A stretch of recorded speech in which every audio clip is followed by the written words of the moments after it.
¿Has oído hablar de los celotes en la Biblia? Pocas personas conocen la verdadera historia de este grupo misterioso. Eran judíos fervorosos, determinados y peligrosos. Para ellos, vivir bajo el dominio romano era algo inaceptable. Pero ¿quiénes eran en realidad los celotes? ¿Por qué se hicieron conocidos como rebeldes religiosos? ¿Y cuál fue su papel en el tiempo de Jesús?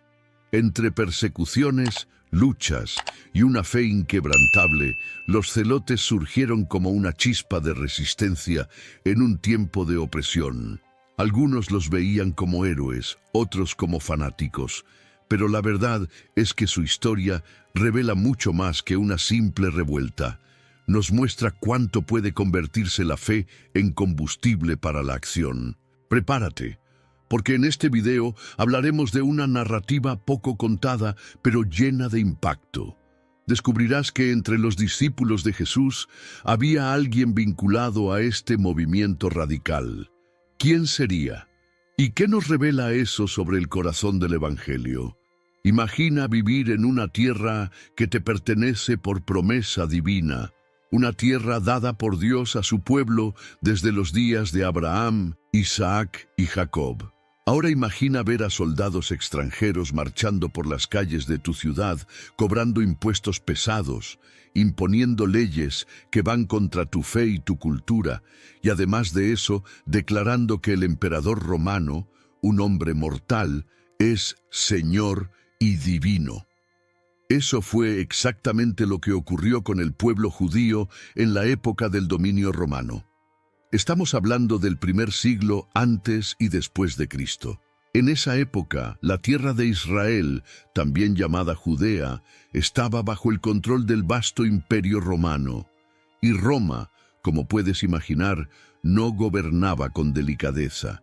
Exigían obediencia total, los impuestos eran cobrados con rigor, los soldados romanos circulaban por todas partes, y existía un clima constante de opresión y miedo. Los judíos eran un pueblo de fe profunda. Creían en el Dios único, el Dios de Abraham, que había sacado a sus antepasados de Egipto con mano poderosa. Sabían que la tierra en la que vivían era santa, apartada, y que el único que merecía ser llamado rey era el propio Dios.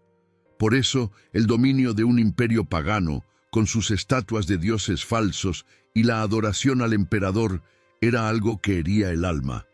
Fue en ese ambiente tenso, asfixiante y profundamente ofensivo para la fe judía que comenzó a formarse un grupo especial. Ya no estaban dispuestos a esperar pasivamente. Para ellos, orar no era suficiente, querían actuar. Y así surgió un movimiento que crecería como una llama en el corazón del pueblo: los celotes. La palabra celote proviene de la idea de celar, con fervor, con pasión, por algo que se ama profundamente. ¿Y qué amaban ellos? La ley de Dios, la santidad de Israel, la libertad de vivir conforme a los mandamientos del Señor. Recordaban las historias antiguas de los jueces, de David, de Judas Macabeo, héroes que se habían levantado para defender a Israel contra sus enemigos. Los celotes creían que si Dios era el único rey, entonces cualquier otro dominio debía ser rechazado. Eso significaba que Roma debía ser expulsada. Veían el yugo romano no solo como una cuestión política, sino como una afrenta espiritual. Era como si el mismo nombre de Dios fuera burlado cada vez que un romano alzaba su bandera sobre el suelo sagrado de Israel. Estos hombres y mujeres comenzaron a organizarse. Algunos hablaban en las plazas, inflamando los corazones. Otros entrenaban en secreto, formando pequeños grupos listos para atacar cuando menos se esperara. No eran ejércitos poderosos, sino guerrilleros que usaban la sorpresa, el coraje y la convicción como sus mayores armas. Escondían cuchillos cortos bajo sus ropas. Por eso, algunos pasaron a ser llamados sicarios y atacaban a colaboracionistas judíos que trabajaban para Roma. Para los celotes no había término medio, o se estaba con Dios o con Roma. Esta mezcla entre fe y política era el combustible de su lucha. No eran simplemente patriotas, eran fanáticos por la gloria de Dios en Israel. Cada acto de rebeldía era visto por ellos como un acto de adoración. Cada espada levantada contra un soldado romano era a sus ojos una declaración: «Solo Dios es rey». Ese lema, que parece simple, llevaba un poder explosivo. «Solo Dios es rey». Esa frase era una afrenta directa al César, que exigía ser llamado Señor. Y también era un desafío a las autoridades religiosas de la época, que muchas veces se inclinaban ante Roma para mantener su posición. Es importante entender, los celotes no eran solo hombres rebeldes, venían de todas las partes de la sociedad. Tenían líderes carismáticos, eran profundamente religiosos, ayunaban, oraban, leían las Escrituras, pero estaban convencidos de que la fe verdadera exigía una acción radical. Para ellos, la llegada del Mesías estaba cercana, y ese Mesías sería un guerrero, alguien que vendría con espada en mano para liberar a Israel del dominio romano. Muchos del pueblo simpatizaban con los celotes. Al fin y al cabo, ¿quién no quería libertad? ¿Quién no se indignaba al ver la tierra prometida ser pisada por soldados paganos? Pero también había miedo. Roma era implacable con los rebeldes. La crucifixión, por ejemplo, era un método romano utilizado precisamente para aplastar movimientos como este. Un recordatorio cruel de que el imperio no aceptaba ser desafiado. Y fue en ese escenario tenso, explosivo y profundamente religioso que los celotes ganaron fuerza. No eran los únicos grupos entre los judíos, también estaban los fariseos, los saduceos, los esenios, pero los celotes se destacaban por su ardiente pasión y por su disposición a morir, si era necesario, por el honor del nombre de Dios. Para los celotes, aceptar el dominio de Roma no era solo un problema político, era un pecado. En su mente y en su corazón, reconocer a cualquier otro rey, además del Señor, era traicionar la alianza hecha entre Dios e Israel. Recordaban la ley dada a Moisés: «No tendrás otros dioses delante de mí». Y eso incluía a reyes humanos que se colocaban como señores absolutos sobre la Tierra Santa. Roma, por otro lado, exigía exactamente eso: lealtad total al emperador. Era común que los ciudadanos del imperio dijeran públicamente: «César es Señor». Pero para un judío celote esa frase era abominable. ¿Cómo podía un hombre ser llamado Señor cuando solo Dios, el Creador de los cielos y de la tierra, tenía ese derecho? Esa convicción era más que una idea bonita. Era una pasión que ardía en el pecho, algo que guiaba cada decisión, cada actitud. Por eso, los celotes no dudaban en ir hasta las últimas consecuencias. Se veían a sí mismos como guerreros sagrados, como los antiguos profetas armados con espada y coraje, llamados por Dios para limpiar la tierra de la impureza. Y esa impureza para ellos no era solamente el soldado romano armado, sino también cualquier judío que colaborara con Roma. Sí, para los celotes, el mayor traidor era aquel que, siendo del pueblo de Dios, decidía servir al enemigo. Publicanos, cobradores de impuestos, sacerdotes corruptos, líderes que hacían alianzas políticas, todos eran objetivos. Ellos no solo resistían con palabras o protestas, pasaban a la acción, y esa acción era violenta. Los celotes se hicieron conocidos por su disposición a matar a quienes estuvieran del lado del opresor. Su lucha era considerada sagrada, una guerra santa, y cualquier judío que estuviera colaborando con el sistema romano era, a sus ojos, como un traidor del mismo Dios. Fue dentro de ese escenario que surgió una facción aún más temida y feroz: los sicarios.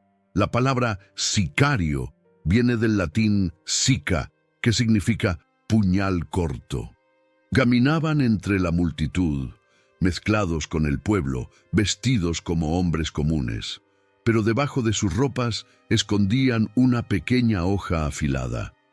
Durante fiestas, celebraciones o reuniones públicas, se acercaban a sus objetivos, generalmente líderes judíos considerados traidores, y con un golpe rápido y preciso los mataban a plena luz del día, desapareciendo de inmediato entre la multitud.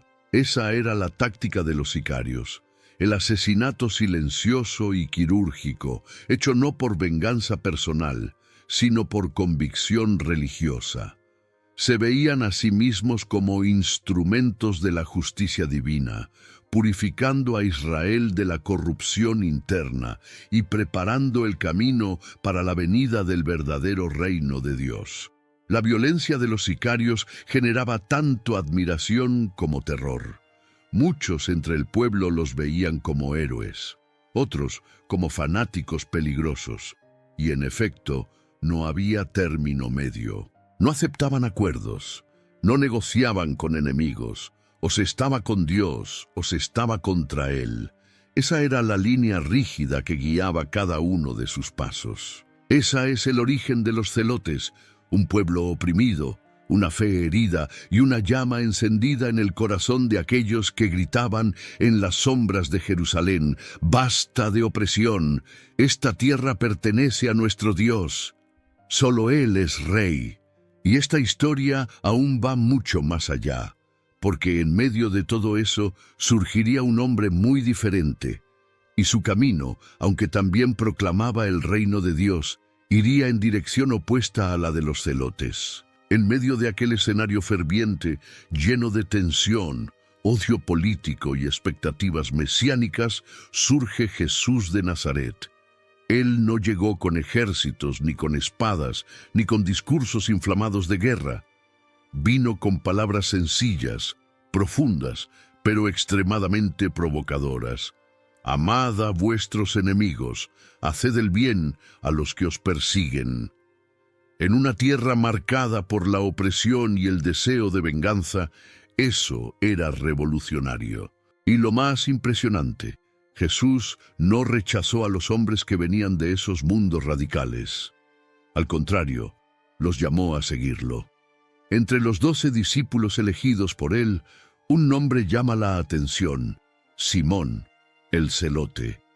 Simón no era solo un hombre fervoroso en la fe, venía de un movimiento que portaba la espada como símbolo de lealtad a Dios. Probablemente conocía de cerca el dolor de la opresión, la frustración de ver a Roma reinando sobre la tierra prometida, y tal vez incluso había sido entrenado para luchar, para matar, para resistir. Al ser llamado por Jesús, Simón ya tenía en su interior la llama de la indignación, pero Jesús quería transformar esa llama en algo mucho mayor. Ahora, detente y piensa. Junto a Simón también caminaba Mateo, el publicano, un recaudador de impuestos que había servido al sistema romano. Imagina la escena: un celote radical y un excolaborador de Roma sentados uno al lado del otro, escuchando las palabras de Jesús. En cualquier otro lugar del mundo, eso terminaría en sangre. Pero con Jesús, eso se transformaba en gracia. Jesús no ignoraba el pasado de sus discípulos, conocía el corazón de cada uno, sabía de dónde venían, lo que cargaban, pero él veía más allá. Jesús no llamaba a las personas por lo que fueron, sino por lo que podían llegar a ser. La presencia de Simón, el celote entre los 12, era una señal clara. El reino de Dios no excluye a nadie que desee seguir la verdad. Jesús no se limitaba a llamar a los correctos o a los que tenían una fe pulida. Llamaba a los heridos, a los confundidos, a los que buscaban justicia, aunque fuera por caminos equivocados, y entonces los moldeaba, les enseñaba, los confrontaba con un nuevo camino.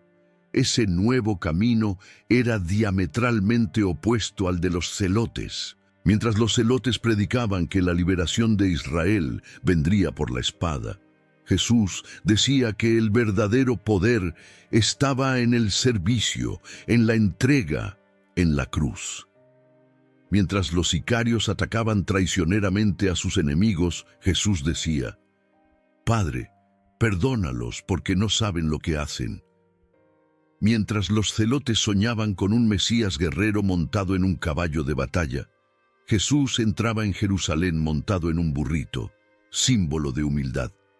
La tensión entre esas visiones era real. Muchos de los que seguían a Jesús lo hacían con la esperanza de que Él liderara una revuelta.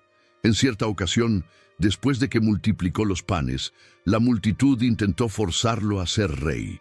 Querían a alguien que encabezara el levantamiento contra Roma. Pero Jesús se retiró solo al monte. Él no vino para levantar espadas, sino para transformar corazones. Y eso, para muchos, fue decepcionante. Incluso para algunos discípulos, como Judas Iscariote, que tal vez esperaba una revolución más parecida a la de los celotes. Cuando se dio cuenta de que Jesús hablaba de morir y no de reinar como un rey político, su frustración pudo haberse transformado en traición. Pero Simón, el celote, permaneció. Eso nos enseña algo profundo. Él fue transformado. Aquel hombre que tal vez, algún día, soñó con sangre romana derramada en las calles de Jerusalén, ahora caminaba con el príncipe de paz. Cambió el puñal escondido por el evangelio revelado. Entendió que la verdadera revolución comienza dentro del corazón. Es impresionante cómo Jesús, en su sabiduría divina, reunió a personas completamente diferentes: pescadores, recaudadores de impuestos, celotes, hombres sencillos, y los unió en un solo propósito. No los uniformó, sino que los armonizó. No borró sus historias, sino que les dio un nuevo significado. La presencia de Simón, el celote, nos recuerda que Dios llama incluso a los más radicales, y que Él puede transformar un corazón lleno de odio y justicia propia en un instrumento de paz. Simón no dejó de amar a su patria, pero llegó a entender que el reino de Dios no está limitado por fronteras políticas. Es eterno, es espiritual, es universal. El contraste entre Jesús y los celotes no era solo de ideas, era una batalla entre dos reinos, el del mundo y el de Dios. Y aún así, Jesús no despreciaba los corazones sinceros, aunque estuvieran mal orientados. Esta parte de la historia nos muestra algo que aún es verdad hoy. Jesús no rechaza a quien tiene sed de justicia, pero Él cambia la forma en que esa justicia es vivida. El camino de la violencia puede parecer eficaz, pero solo el amor transforma, solo el perdón sana, solo la cruz vence de verdad. Y eso fue lo que Jesús enseñó a Simón, y eso es lo que Él aún enseña a cada uno de nosotros. El tiempo pasó, pero el fuego dentro de los celotes nunca se apagó. Al contrario, creció. Alimentado por 7 décadas de opresión, injusticia, hambre y humillación, ese fuego finalmente explotó en una de las revueltas más importantes de la historia del pueblo judío, la gran revuelta contra Roma entre los años 66 y 73 después de Cristo. Era la chispa inevitable de un barril de pólvora que se había ido acumulando desde hacía mucho tiempo. El pueblo de Israel estaba cansado. Los romanos seguían gobernando con mano de hierro. Los impuestos aplastaban a los pobres. Los líderes religiosos, en muchos casos, estaban más preocupados por mantener sus cargos que por pastorear al pueblo. Los soldados romanos humillaban, explotaban y mataban, y la paciencia, para muchos, llegó a su fin.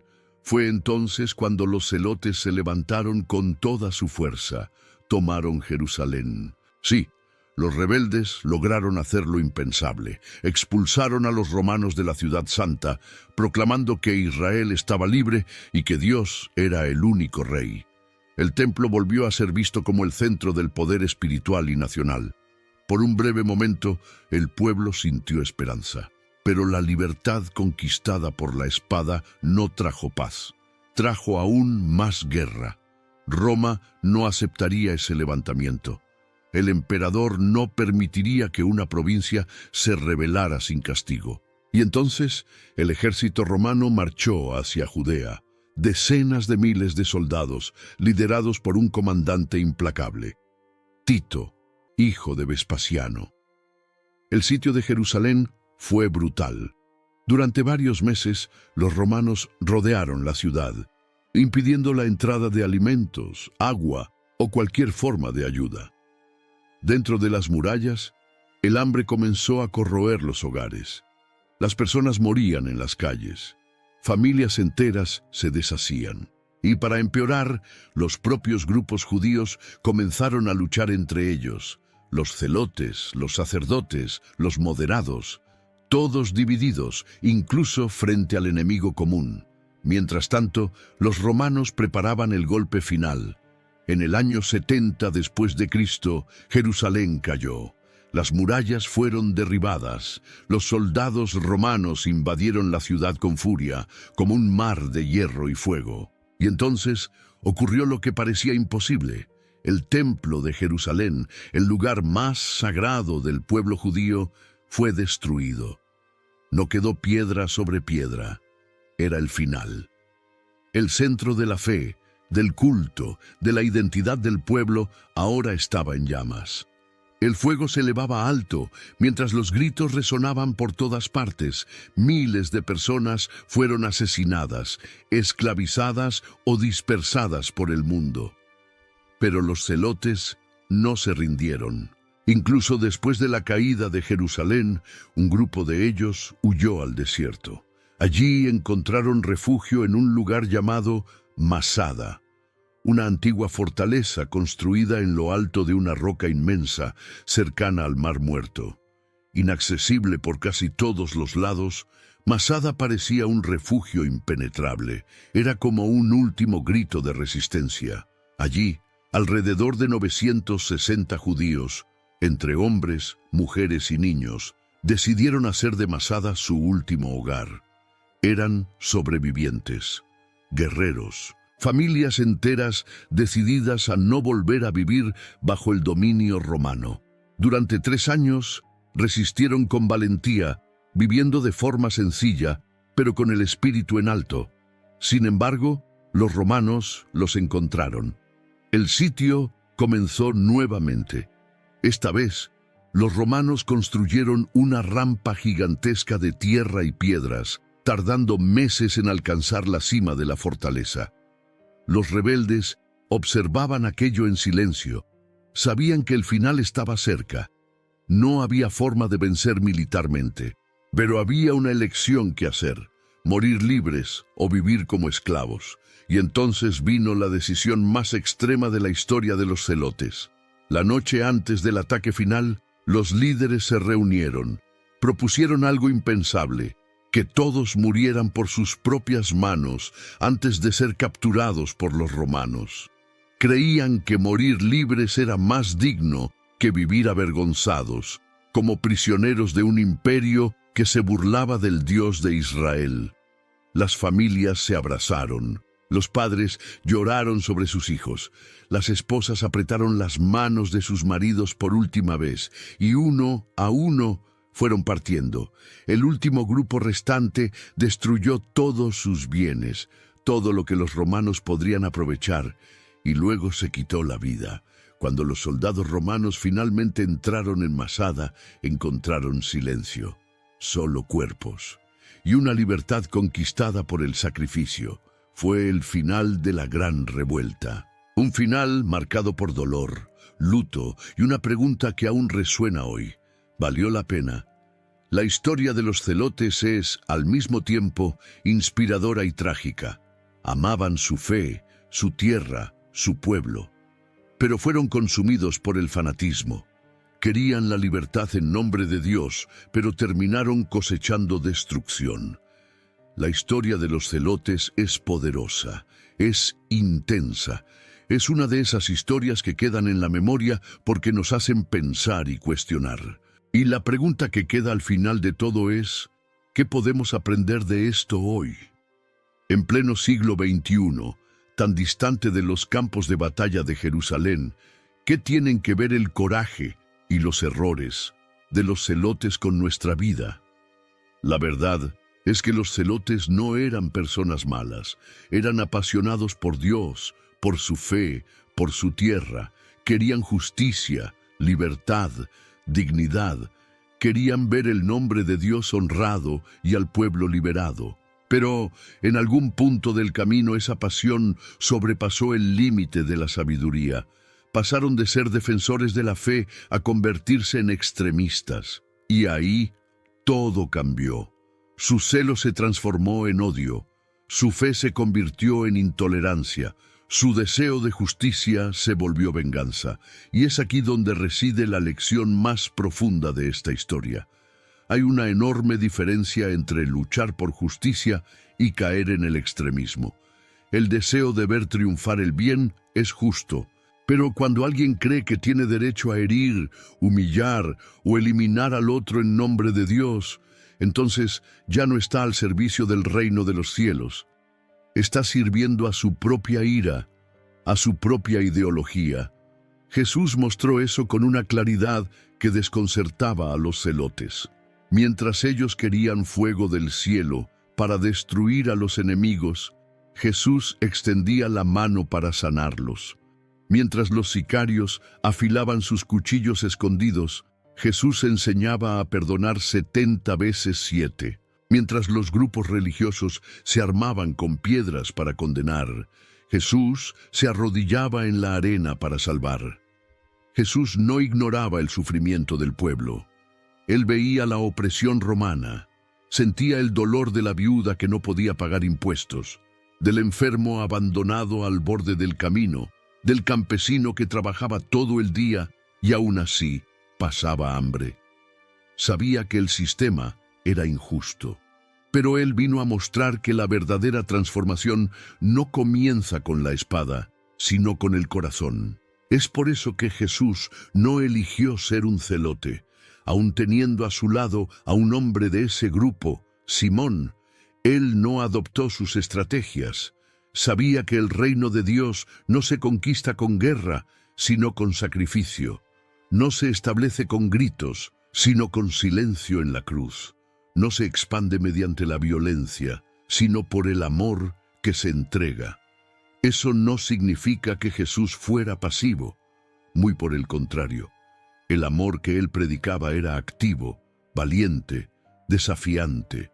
Amar a los enemigos, perdonar a los traidores, extender la mano al oprimido y también al opresor arrepentido. Eso exige una fuerza que ninguna arma puede ofrecer. Hoy vivimos en un mundo dividido. Las personas se atacan por opiniones. La fe a veces se usa como excusa para peleas, intolerancia, agresiones. Muchos todavía confunden celo con agresividad, convicción con arrogancia. Por eso, la historia de los celotes nos sirve como espejo. Nos advierte, no basta con estar del lado correcto, es necesario actuar de la manera correcta. La lucha por la justicia es noble. Dios ama la justicia. Él odia la opresión, la mentira, el abuso. Pero la justicia según Dios no destruye al otro, lo transforma. Jesús no vino a aplastar a los pecadores, sino a invitarlos al arrepentimiento. Él no levantó muros, Él construyó puentes, y nos llama a hacer lo mismo. Si hoy tú sientes indignación por las injusticias del mundo, excelente, Jesús también la sentía. Pero pregúntate, ¿cómo estoy reaccionando ante eso? ¿Con odio? ¿Con palabras que hieren? ¿Con actitudes que excluyen? ¿O estoy buscando el camino de Jesús, el camino más difícil, pero también el único que trae vida verdadera?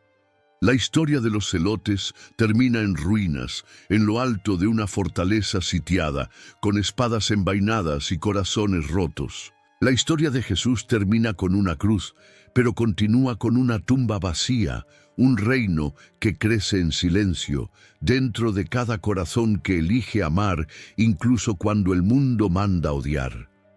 Esa es la elección que tenemos delante de nosotros. seguir el camino de la venganza o el camino de la cruz. Los celotes querían cambiar el mundo con fuerza. Jesús cambió el mundo con amor, y esa sigue siendo la fuerza más poderosa que existe.